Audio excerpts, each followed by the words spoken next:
Hey, what's up, Hog Pods?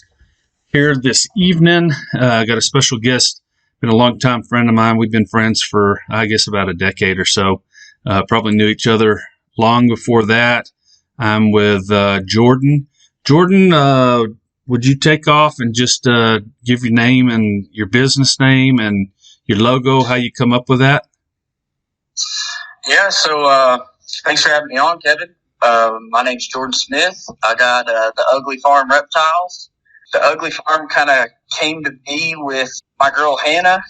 When she grew up, she always wanted to have a farm with all the ugly animals that nobody really cared for or wanted. And, you know, sometimes reptiles kind of fit into that description with people that are outside the hobby. And I thought it was kind of a funny, catchy name. And she agreed. And so we decided to kind of go with that. That's really crazy, but that's cool. I love it, man. I had no idea. It just hadn't come up conversation. And so stemming off of that, obviously you have hognose, you keep hognose, you bred hognose. What other species have you kept in the past? And what do you keep currently non-hognose? Man, I've kept a really broad selection of reptiles ever since I was a little kid.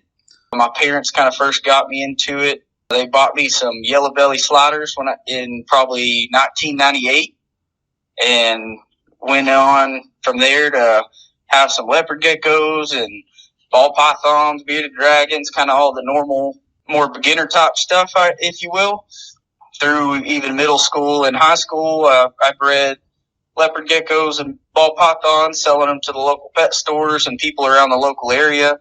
Didn't really have a name out there or anything like that. I was pretty low key. Kind of always have been real low key. When I was in high school, I kind of got into the venomous thing. Grew up around here in the Texas Panhandle, and we have quite a few western diamondbacks up here, prairie rattlesnakes. And my mentor kind of got me. He was real hooked on the montane rattlesnakes, a lot of the calabari and stuff like that. Kind of took on the venomous hobby side pretty hard in my early 20s, and kept a lot of elapids and different kinds of vipers. Nowadays, I focus mainly on hognose, but I also keep beaded lizards, copperheads. I have variable bush vipers, some leopard tortoises, Rankin's dragons, just kind of a variety of things. But like I said, I do focus on the hognose more so now, and the variable bush vipers. Very cool, man. What's your favorite hognose morph and why? Man, I think as far as what I have, I really like the sable gene. I really tend to like the dark stuff, the super Arctic sables and the sable condas, stuff like that. I just really think the dark stuff's really neat. It just kind of appeals to me. I think it's cool when we have some of these other genes, kind of like RB pastel and shadow line type stuff bred into that, and just kind of gives it some quirky variability on top of a morph such as sable that already has a lot of variability in it. So I really enjoy playing with that. I'm really excited to see Swiss chocolate brought to the U.S. market and see kind of what we can do with that mixed with the sable and the axanthic. And that's the stuff I'm interested in and want to kind of focus on. Yeah, man, I think there's a lot of potential with that. And, even I think sable and Swiss chocolate are kind of in the same category, though they're not the same gene. And I like that each of them have their own flavor, if you will. And I think the hobby is exploring a lot more options now, mixing colors, like you said, into those, like with lemon or pastel or orange, red, whatever. And I just really think that we haven't even hit that cusp yet, or that crest of the wave. So it's about to get exciting, I think. Oh, I agree. I think we're starting to really kind of see a lot of those projects turning from just breeding kind of any sable to, any other gene, or, breeding your sable albinos together, really focusing on, bringing in some of those line bred or polygenic traits into the equation and seeing what we can do to make them kind of special. Yeah, and hopefully I know Jeff and some other ones are working on projects. I am, and a few others where we're just kind of really honing in on certain traits. And I just really, I think we're not alone in it. I think a lot of breeders are doing that, and there'll be a lot more exposure for that. Those projects, you just kind of hone in on certain traits. Man, hopefully we can see some really, really cool stuff. Hopefully even this year, if not next season. I just really like where we're going as a community and putting a lot of thought and effort into, getting these projects established. Yeah, I think it's really cool. I think the hognose hobby's growing a ton right now. The reptile industry in general is growing a ton right now, and I think the best is kind of yet to come. Yeah, there's a lot of, I know we've talked before just personally about it. There's just a lot of crossover right now, and I like it. And when other markets kind of wane, once you're geared up to be a reptile keeper or breeder, you're just looking for other species to work with. And the hognose are great. There's certain things that have had their ebb and flow, if you will, price wise, but I still think there's a lot of projects that are extremely viable. There's a good influx of people coming in. There's a few breeders that are, man, they're fantastic interface for, some boa breeders, ball python breeders, different lizard keepers and gecko keepers to kind of funnel into this hobby, whether they be multi-species keeper or kind of focus on, hognose alone. So it's a good thing all the way around, I think. Oh, I completely agree with you. And I think you see a lot of people that have only focused on one thing for so long. And I think they're kind of coming around to the idea that it's good to have some variability in their collections as well. Yeah, man, definitely. Species diversity or even diversity within a species. So absolutely. So with that being said, the fourth question is, any frustrations you have with the hognose hobby, whether that be the market, maybe other breeders, information or misinformation, husbandry, the species itself, and if any of those things, what steps do you see yourself taking or plan to take to remedy those or contribute something positive? I think one of my biggest quarrels with some of the hognose market and kind of like what I see in general with it is, you see a lot of people kind of racing to be the first. I feel like genetic diversity within certain collections is not really up to par. You're seeing a lot of kind of like bug eyes, short faces, stuff like that. And I think that stuff is pretty avoidable by outcrossing, bringing in different people's lines, really trying to keep a genetically diverse collection, because we have the ability with so many people out there breeding it, so many different states that these morphs and hognose have come from. The ability to do it is there. It's just, I think people are more concerned sometimes with maybe profit or the race to being the first. And I think sometimes the correct phenotype kind of wanes with that. I think we could just do a better job as a whole in that aspect of things. Really, that's probably my biggest quarrel with it. I think hognose are a great species. I think people are starting to more and more realize that. There's just a lot of cool things about them. But as far as, different things that kind of bother me in it, that I would have to say that is probably my top concern. And just seeing some of these, a lot of kinked and short-faced and bug-eyed animals put up for sale and whatnot. And I think it doesn't really do much good for the snakes themselves. Yeah, and it was interesting. I don't know if you saw it, but I saw a post. Can't even remember who put it up, but I really, man, was impressed with kind of how they went about it. But they had a leucistic go up on auction.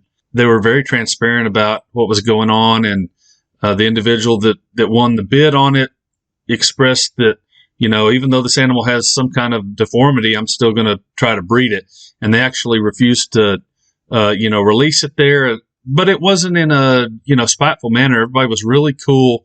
And I was just blown away, by just kind of how everybody handled that situation.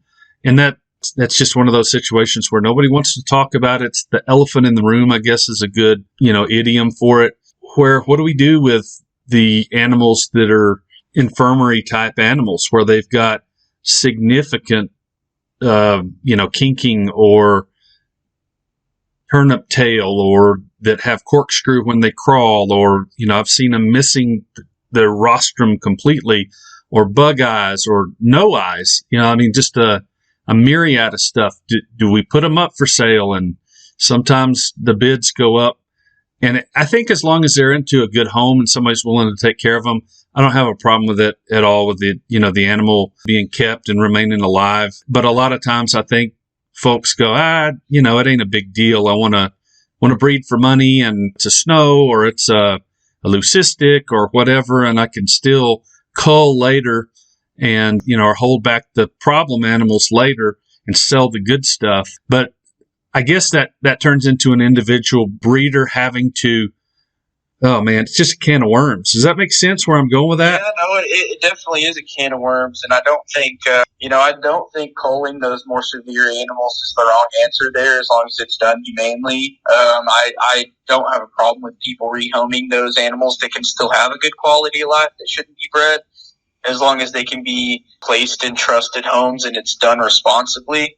I think a lot of times, though, when you see some of these animals go up for auction, regardless of the intent of the seller, when you see a leucistic animal with kinks still go for $2,000, I don't think a lot of those people probably have some of the best intentions with that animal. They see an animal that may have some problems, but maybe they think they can breed it out or something like that to the detriment of the animal being bred.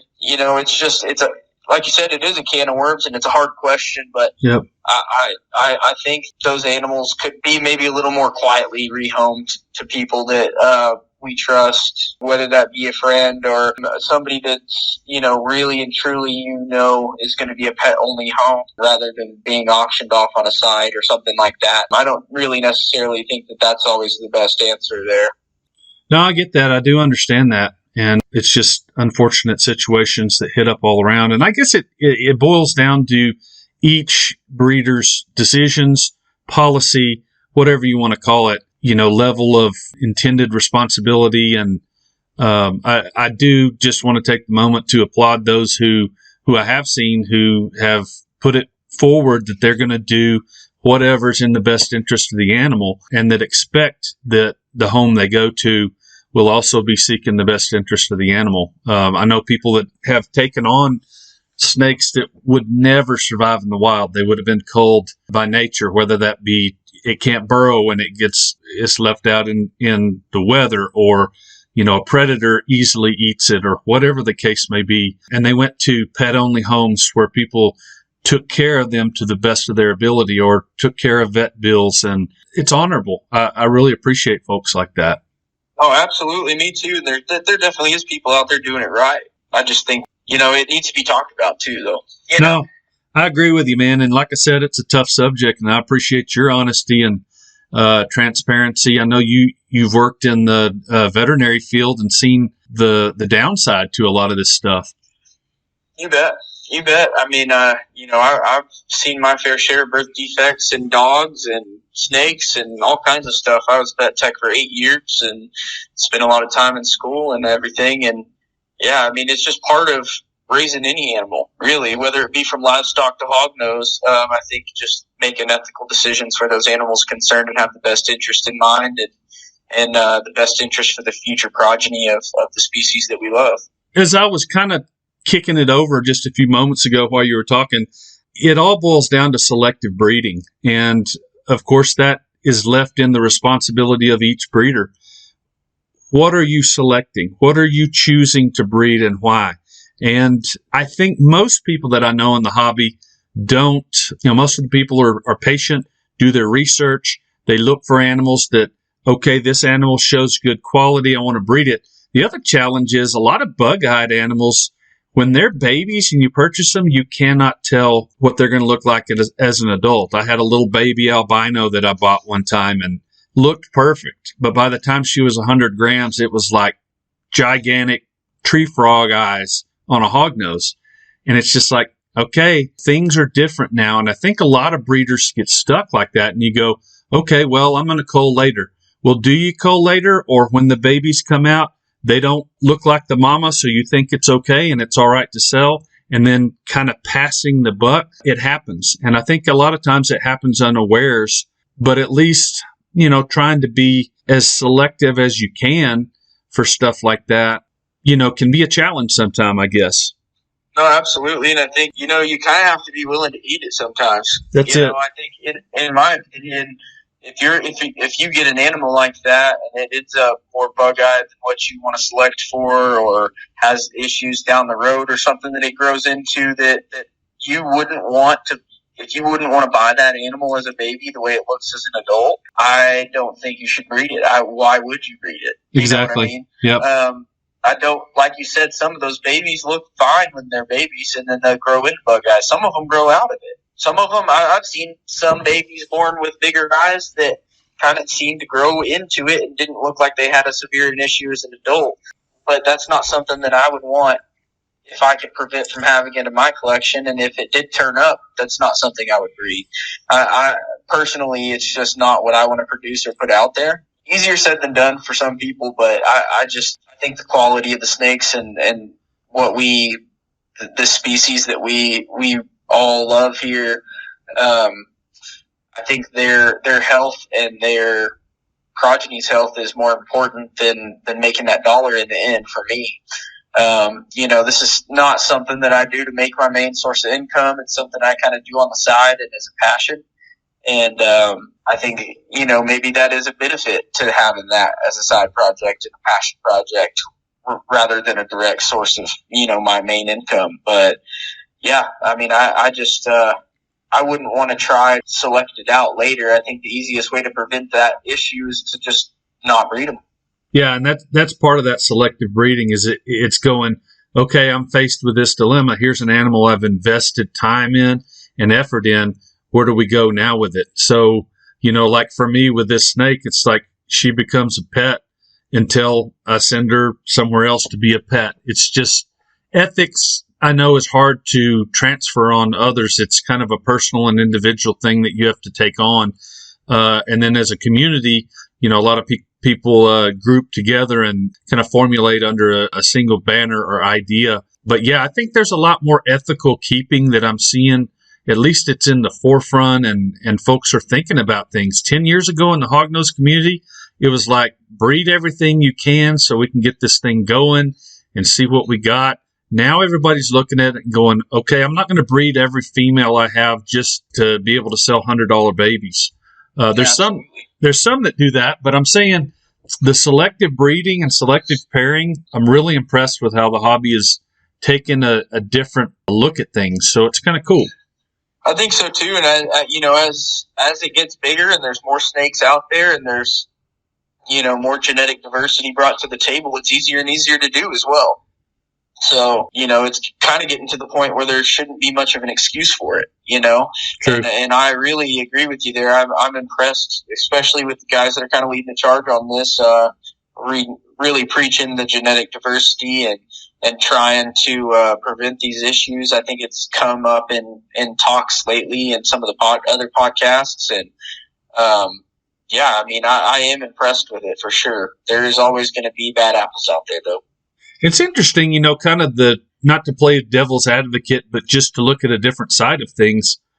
Some of the animals, I mean, wild hognose, you've obviously found them where you live, right off your porch, and obviously I'm, in the center of town, so I got to go 7 or 8 miles to find little populations, but seeing them in the wild and, we've talked recently about like head structure and, physique and creature fitness and things like that.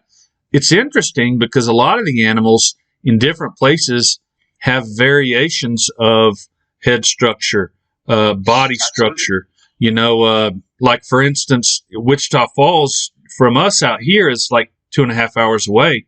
And the animals in that area that were formerly classified gloidai or the dusty hognose are a lot stouter bodied animals. It's almost like they have no neck. It's and their face is a little bit shorter and a little bit stouter.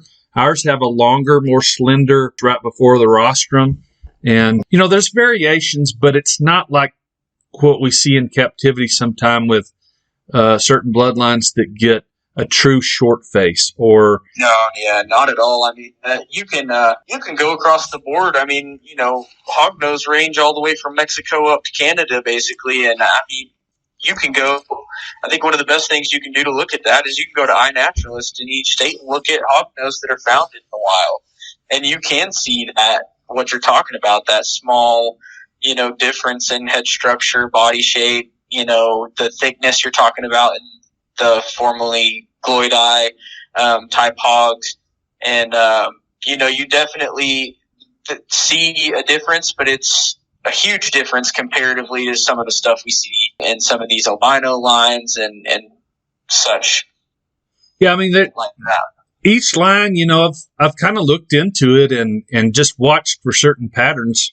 And I think when there's too much inbreeding, I mean, we see the albino line, really the main thing with them is the bug eyes that you see come out. But like I've seen bug eyes in frost and like short face in frosts, if they're inbred too much, short tail tips, lavenders, I've seen those with really short tail tips, like missing the entire tip of their tail, or really stub-tailed. I've seen just various pink pastel. Yeah, pink pastel gets the equilibrium issues. I've seen frost with that same thing going on. It genetically, it's not environmental. It's not like somebody sprayed aerosols, because that can affect any of them. But yeah, these genetic, I guess malformations or whatever pop up when there's too many lines inbred. The orange albino still is a very strong morph, and I used to know people that would breed them down to like the 10th generation sibling to sibling, and about as bad as it got was the bug eye, which is pretty remarkable. I think most of the other lines can't withstand 10 generations of sibling to sibling. But I definitely agree with you. Yeah, some of the sables you see, if they're inbred too much, they have like folded ribs.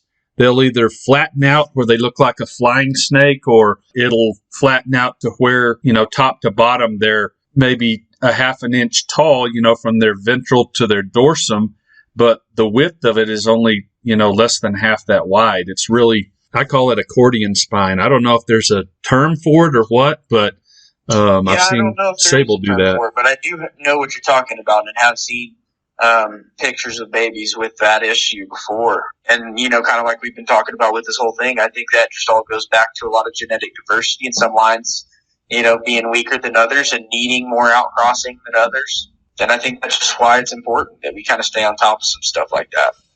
I agree with you, man. And question number 5, any wisdom that you have give to, if you could go back and talk to the beginner you as a beginner keeper or breeder for hognose, what wisdom have you gained that you could tell yourself, to better prepare yourself for what your future may hold?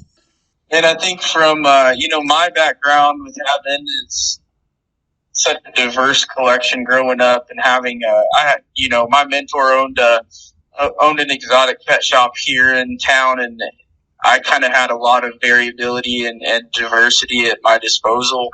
And one thing that it's really taught me is kind of slowing down, not getting too much at once before you learn a species, Mm-hmm. I think patience is such a huge part of this game, regardless of what species you're talking about, in any animal keeping. I think that goes a long way. And really just paying attention to your animals, watching them, spending time, looking at their behaviors, seeing what's going on. When you kind of know what they're supposed to do, it's a lot easier to figure out when things are wrong. Or maybe some problem solving when it comes to breeding issues or anything like that. So I think patience is probably my number one thing that I've learned at this game, and that reptiles have instilled in me because I'm naturally not a very patient person. Yeah, and I mirror you right there. I mean, my whole life it's been a challenge I just get so excited about stuff. I'm just like, I can't handle it because I'm just so, excited to produce something or produce something new, whether it's for the hobby or for myself. It's just like, oh man, this is exciting. Sometimes it's hard to kind of reel that back in, but yeah. Actually, on that point, I mean, you're not the first one.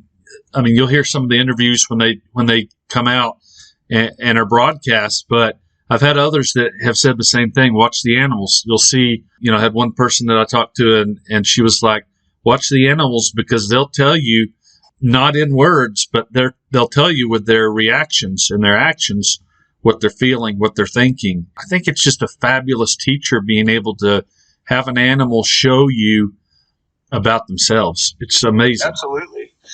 Absolutely. I mean, from paying attention to where they're hanging out in their enclosure to how they're shedding to how they're eating. I mean, there's just so many things that they can tell us, that aren't in words that we can pay attention to. And if you kind of just be still and listen to them, per se, I think you can leap ahead of the game, Yeah, I hear you, man.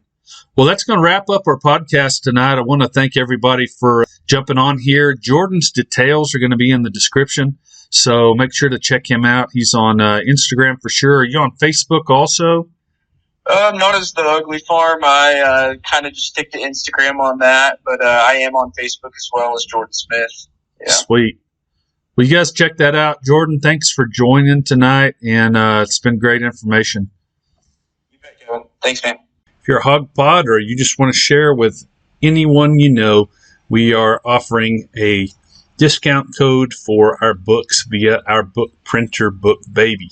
So just punch in code 2024 at checkout for any of our Hognose titles.